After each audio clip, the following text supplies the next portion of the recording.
जय सीताराम, जय श्री राम, जय श्री हनुमान। आप सबका हार्दिक स्वागत है हमारे यूट्यूब चैनल पे। जय सीताराम यूट्यूब चैनल पे मेरा आप सबको हार्दिक स्वागत है, हार्दिक प्रणाम है। और प्लीज मैं आपसे विनती करूंगा कि अगर आप मेरा मेरा कंटेंट आपको अच्छा लगता है तो प्लीज उसको सब्सक्राइब करें, लाइक करें, शेयर करें, ताकि अमुक व्यक्ति जो कि यंगस्टर हैं, जो कि अ, कुछ सनातन धर्म के बारे में नहीं जानते, तो उनको अ, ये जानकारी प्राप्त हो। तो आज हम बात करेंगे इस विषय में कि कल जो है 29 मार्च को चैत्र मास नवरात्रि है, गुप्त नवरात्रि है, क्योंकि साल में 4 नवरात्रि होती है, जो कि 3 गुप्त होती है उनमें से। तो गुप्त क्यों कहा जाता है इसको?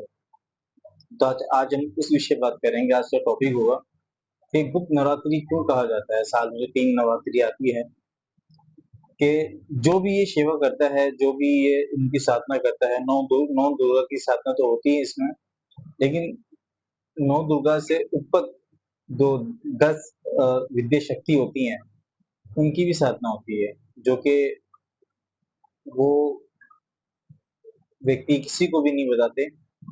जो हमारे बुजुर्ग ये सेवा करके गए हैं, जो करते हैं, तो वो कभी भी ये गुप्त नवरात्रि जो मनाई जाती है, तो बहुत कम घर में ये जो है ये बनाई जाती है। इतनी प्रज्ञात नहीं है, लेकिन लोग बनाते हैं क्योंकि ये गुप्त है इसलिए। लेकिन गुप्त क्यों है? क्योंकि इसमें 10 जो शक्ति विद्या होती है, उसको प्राप्त करने के लिए, उनकी सेवा करने के लिए, जरूरी है इसे प्राप्त करने के लिए, उनकी सेवा करने के लिए, जो कि नौ दुर्गा से उत्पन्न हुई 10 विद्याओं के नाम भी है, जो कि मुझे पता है, जो कि मैं आपको नहीं चैनल पे बता सकता। तो तो आज हम बात करेंगे कि शक्ति के बारे में, आदि शक्ति के बारे में, जो कि सबसे पहले संसार में कुछ भी नहीं था। त्रिदेव भी नहीं थे, श्री विष्णु, श्री ब्रह्मदेव और महादेव। उससे पहले एक स्वयं शक्ति थी, जो कि उनके उनके कारण जो है श्री विष्णु भगवान की उत्पत्ति हुई। उनसे ब्रह्मदेव की उत्पत्ति हुई, तो स्वयं शिव की भी उत्पत्ति हुई। और ये भी हम कह सकते हैं कि जब महादेव शिव शंकर का विवाह हुआ था माँ सती से, तो प्रजापति पक्ष जो है उनके पिता थे, आदि सती माता के, जो उनकी विवाह से बिल्कुल जो कि वो मंजूरी उनकी नहीं थी।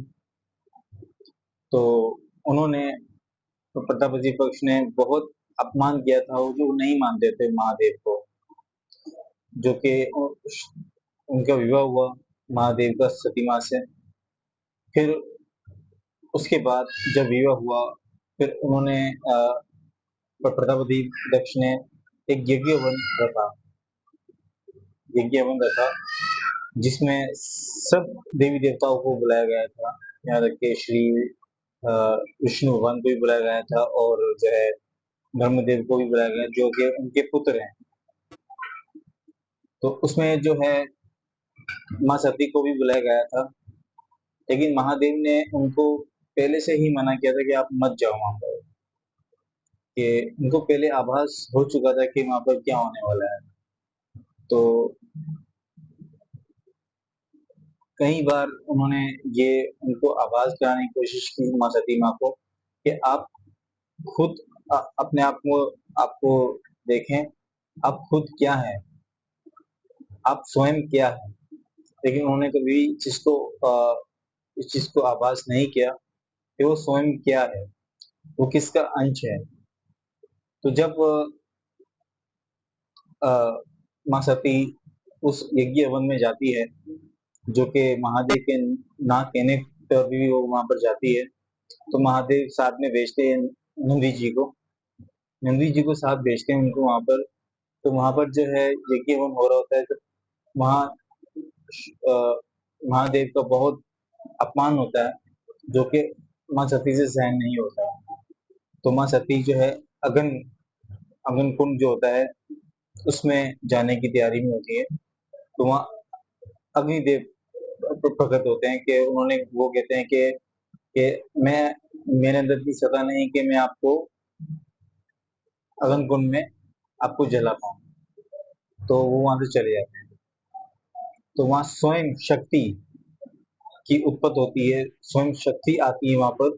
तो वो सबको ये बात कहती है कि मतलब कि मैं ना किसी की पुत्री हूँ, ना किसी की बीवी हूँ, ना मैं किसी की बेटी हूँ।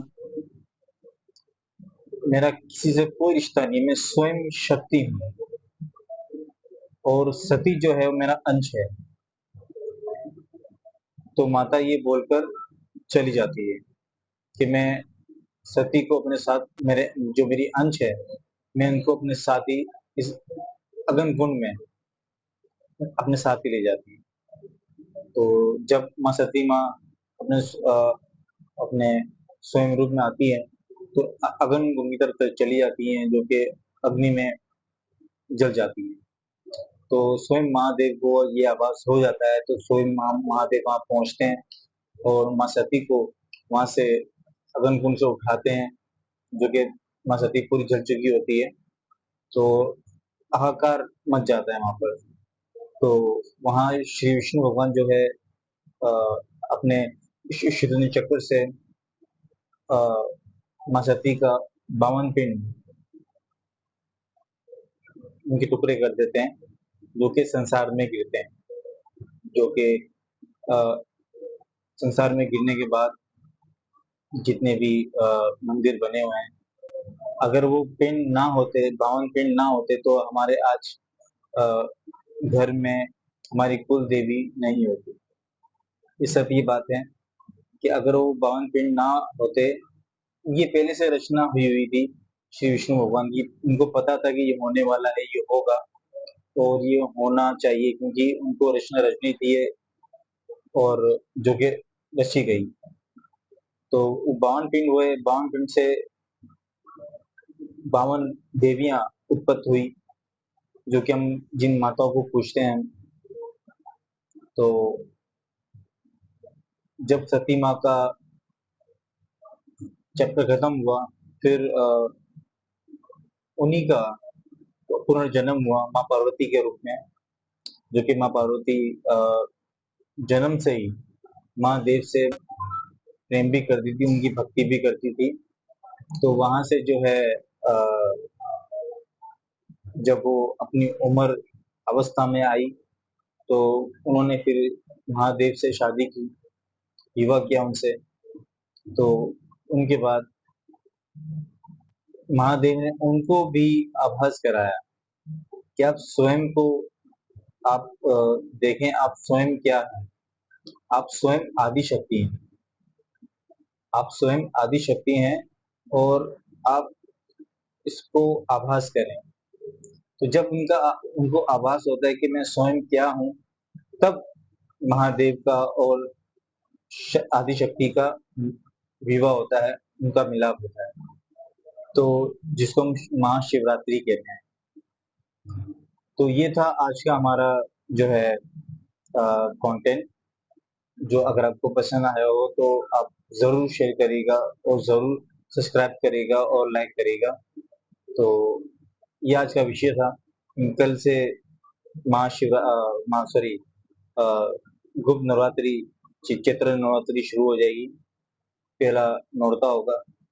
तो आप सबको ये शुभकामनाएं और सबके लिए मैं प्रार्थना करता हूँ, जिन जिनकी जो जो ये सेवा करेगा उनकी हर मनोकामना पूर्ण हो।